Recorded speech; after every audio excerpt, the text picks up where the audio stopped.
Ken ano'y kulim lasop dabar ni gitaymet ilabiad haymet kay wala kitay mahimubatok sa mga pulong sa kamaturan kundili sa pagdapig sa kamaturan. Atong hisgotan usab karon ang bahin sa kaluwasan nga giilugan sa naglain-laing mga reliyon sa tinuohan dinhi sa kalibutan. Apan ang Biblia nagtug-an kanato nga ang kaluwasan ila lamang sa Israel. Pero ang pangutana, kitang mga hintil, unsay atong paglaom? Apil ba ta sa kaluwasan? O, tinuod mga kaigsunan, maapil kita sa kaluwasan. Tanaw na to ang nahitabo sa pagpanggawa sa Israel dito sa Ehipto. Sila lang ang misyon ni Moises, ang Israel ra. Timanin na ha, ang misyon ni Moises dito sa Ehipto, maura gyud ang pagkuha o pagluwas sa mga Israelita gikan sa Ehipto. Pero tanawa, dunay gitawag nga mixed multitude nga mikuyog sa Israel sa ilang pagpanggawas. Kinsa man to sila? Mga hintil to sila mga igsoon. Mga hintil nga walay labot sa misyon ni Moises dito sa Ehipto. Apan mikuyog sila sa mga Israelita sa dihang ang mga Israelita nanggawa sa Ehipto. Gibalibaran ba sila sa mga Israelita? Wala. Gipakuyog sila. So kinisad ang pattern sa atong kaluwasan. Bisan kitang mga hintil, wala tay labot sa misyon sa Misaya. Sumala sa Matthew 15:24 o Matthew 15:20 ngadto 24:26. Bisan tuod nga ang mga hintil walay labot sa misyon ni Yeshua sa pagluwas, kundili ang mga Israelita lamang sumala siyang giingon nga ako gipadala alang lamang sa mga nangawalang karnero sa nasod sa Israel. Sa ato pa, eksklusibo ang iyang misyon alang sa katawhan sa Israel. Apan, ang mga hintil adunay kahigayonan usab nga maluwas kung sila mukuyog sa pagtuo sa Israel, sumala sa gibuhat sa mixed multitude dito sa Ehipto. Nga mikuyog sila sa Israel sa ilang pagpanggawas, mauna ang pattern sa itong kaluwasan mga kaigsunan. Kung mupugos gyud ay ang hintil sa pagkuyog, sa pagtuo sa mga Israelitang Hudyo, maluwas sabta. Mo man ay gisulti sa adunay diya sa Jeremias kapitulo 12, 16 ngadto 17. O sa Roma 11:17 ngadto sa 20. Nga kung ang usak ka hintil mukuyog sa tinuohan sa mga piniling katawhan nga maong Israel, maluwas usab sila.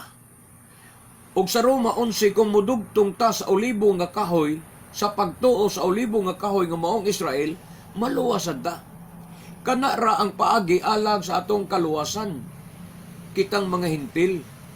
Nga ni gipasabot ni Apostol Pablo nga maangkon sad nato ang kabahandianon sa mga Hudyo kung kita mudugtong sa atong kaugalingon didto sa olibo nga kahoy.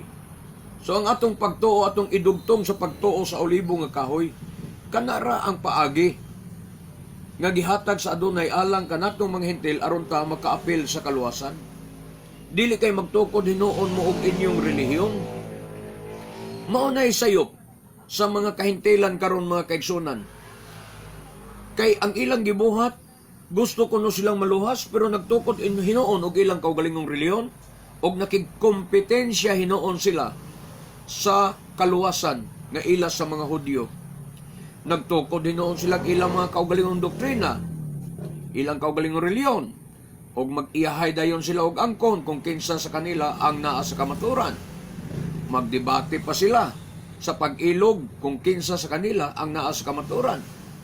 Magtandiay dayon sila sa mga ngalan sa ilang simbahan o kartula sa ilang mga simbahan. Kung kinsa nga kartula ang mabasa sa Biblia, mag-iyahay din sila angkon nga maunay tinuod ug maunay ipatuo day nila sa mga tao nga mao kunoy reliyon nga gitukod ni Kristo. Di ba dakong bakak mga kaigsunan?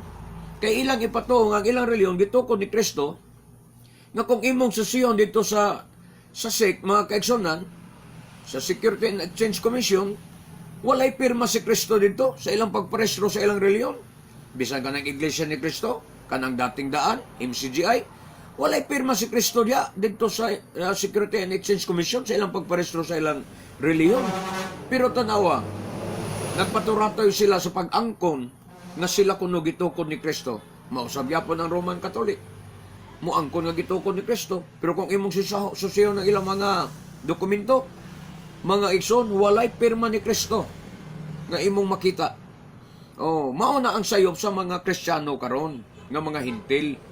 Kay naglumbaan na hinoon pagtukod og ilang reliyon og nakigkompetensya hinoon sa kaluwasan nga ila lamang sa mga Hudyo. Timan-an nato na nga ang Misaya mismo ang nagsulti, Juan 4:22. Nga niingon si Adon Yeshua, ila sa mga Hudyo ang kaluwasan. The salvation is of the Jews, mga kaigsunan.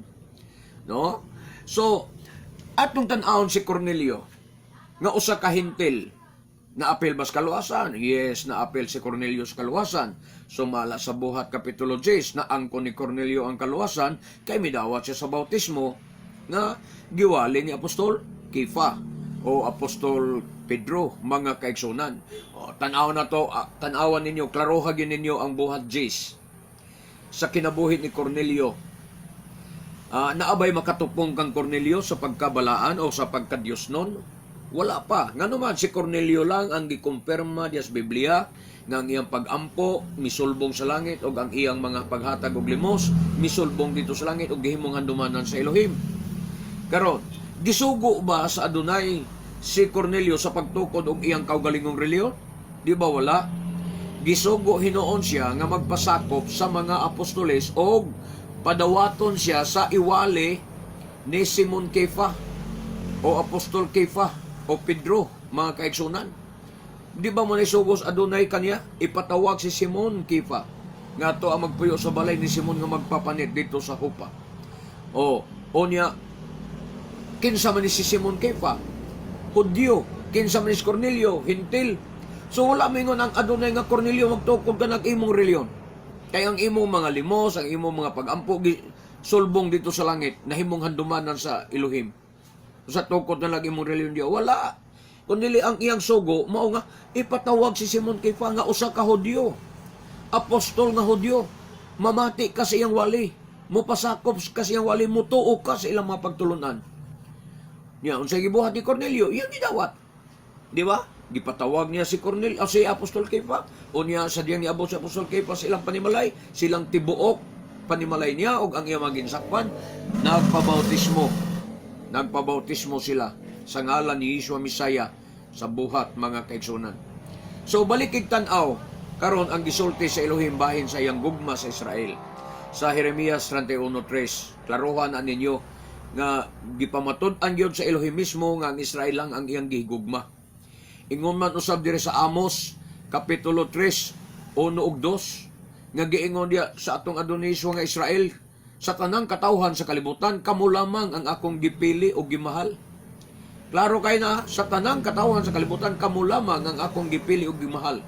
Israel, kamo nga akong gikuha gikan sa Ehipto.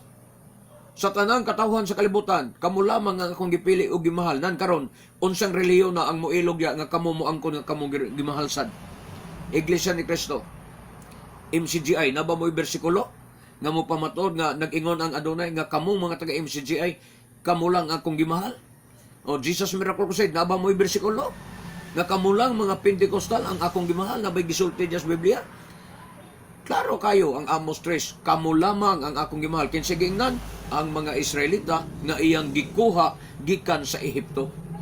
So mo na ang inyong hinuktukan, mga kaigsunan. Hinuktok og maayo ang maong bersikulo, og ipaubos ang imong kaugalingon, og ipadaplin ang imong garbo. Unya sabta ang gisulti sa Biblia.